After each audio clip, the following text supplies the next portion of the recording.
بسم اللہ الرحمن الرحیم۔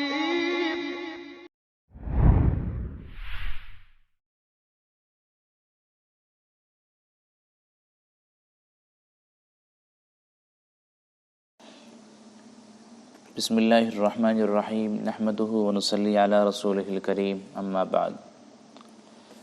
آج پارہ نمبر 3 کا خلاصہ عرض کرنا ہے۔ پارہ نمبر 3 اس کے آغاز میں انبیاء علیہم السلام کا ذکر ہے۔ اللہ نے یہ ارشاد فرمایا کہ انبیاء میں سے بعض انبیاء کو اللہ رب العزت نے دوسرے بعض پر فضیلت دی ہے۔ امت سے تو تمام انبیاء افضل ہیں، لیکن نبیوں میں سے بعض نبی دوسرے نبی سے افضل ہیں۔ اللہ تعالیٰ نے کسی نبی کو براہ راست اپنے ساتھ ہم کلام ہونے کا شرف بخشا ہے، کسی کو کوئی اور اعزاز بخشا ہے۔ پھر انبیاء علیہم السلام کو معجزات جو دیے ہیں ان کا ذکر کیا ہے۔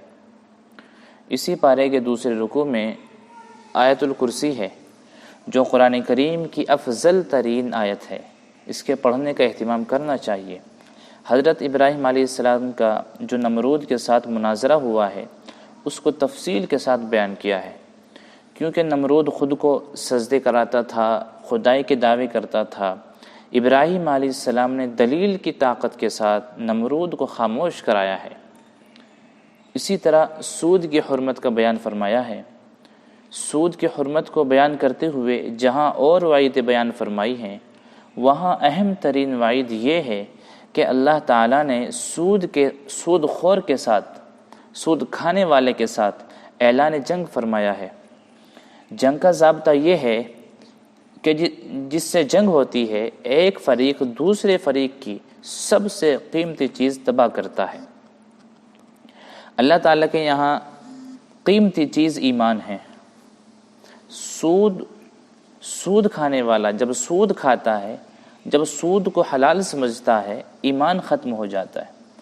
حرام سمجھ کر کھاتا ہے اور اس پر مداومت کرتا ہے، توبہ نہیں کرتا، تو خدشہ ہوتا ہے کہ ایمان ختم نہ ہو جائے۔ اس لیے سود سے بچنا نہایت ضروری ہے۔ سود کا ایک روپیہ، سود کے 1 روپے کے بارے میں آیا ہے کہ سود کا 1 روپیہ اپنی ماں سے 70 مرتبہ زنا کرنے کے سے بڑا جرم ہے۔ جو آدمی سود کھاتا ہے وہ ایسا ہے جس نے 1 روپے کے برابر کھایا، گویا اس نے اپنی سگی ماں کے ساتھ 70 مرتبہ زنا کیا ہے۔ اللہ تعالی ہم سب کی حفاظت فرمائیں۔ سورہ بقرہ کے آخر میں ایک دعا کا ذکر ہے جو ہمیں مانگنی چاہیے۔ ربنا لا تؤاخذنا ان نسینا او اخطأنا ربنا ولا تحمل علينا اسرا كما حملته على الذين من قبلنا ربنا ولا تحملنا ما لا طاقة لنا به واعف عنا واغفر لنا وارحمنا انت مولانا فانصرنا على القوم الكافرين۔ آگے سورہ آل عمران ہے۔ آل اولاد کو کہتے ہیں۔ عمران ایک شخص کا نام ہے، تو آل عمران کا معنی اولاد عمران۔ اس صورت میں چونکہ اولاد عمران کا تفصیل سے ذکر فرمایا ہے، اس لیے اس صورت کا نام آل عمران ہے۔ آغاز اس کا ہو رہا ہے اس بات سے کہ حضور اکرم صلی اللہ علیہ وسلم کے پاس نجران کے عیسائی ایک وفد کے ساتھ 60 آدمیوں کے وفد کے ساتھ آپ کے پاس تشریف لائے۔ انہوں نے حضرت نبی اکرم صلی اللہ علیہ وسلم سے مکالمہ کیا، بحث کی۔ ان کو ایک ناز تھا کہ ہماری شاعری بہت اچھی ہے، تو بحث کے دوران انہوں نے اپنا ایک شاعر کھڑا کیا۔ نبی کریم صلی اللہ علیہ وسلم نے مقابلے میں حضرت حسان بن ثابت رضی اللہ عنہ کو کھڑا کیا۔ ان کا شاعر شکست کھا گیا۔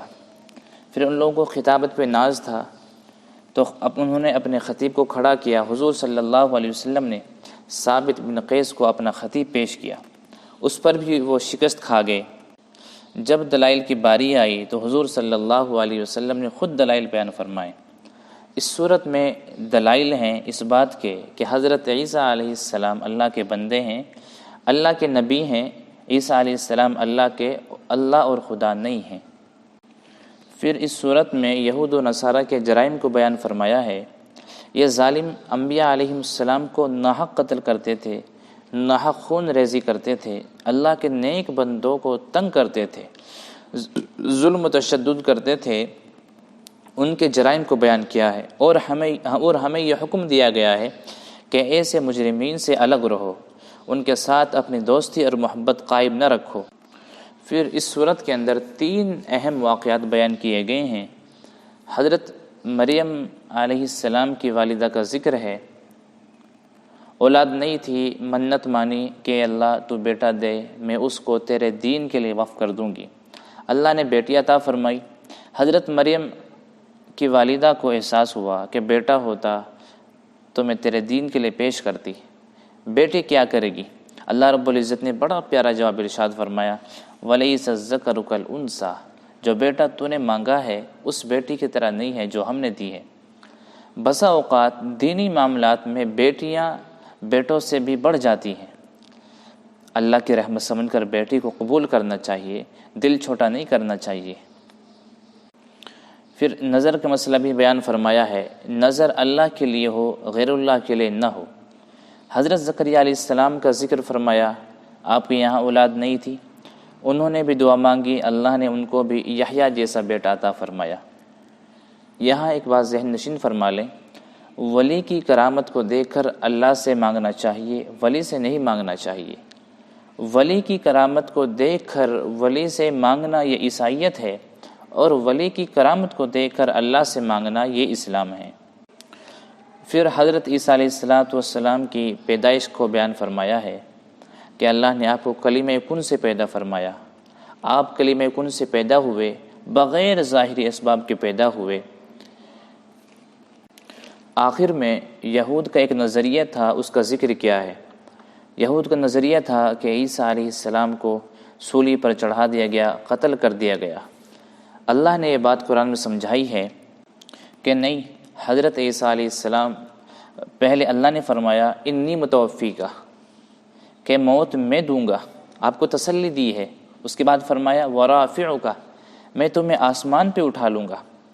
پھر فرمایا میں تیرے تک یہود کے ہاتھ پہنچنے بھی نہیں دوں گا، تجھے ان سے محفوظ رکھوں گا، اور پھر جو تیرے ماننے والے ہیں ان کو میں کامیاب کر دوں گا۔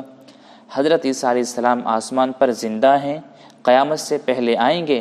حضرت نبی اکرم صلی اللہ علیہ وسلم کا امتی ہونے کی حیثیت سے جہاد کریں گے، اور پھر پوری دنیا میں عیسیٰ علیہ السلام کے امتی، عیسیٰ علیہ السلام کے وقت ایک شخص بھی ایسا نہیں ہوگا جو کافر ہو۔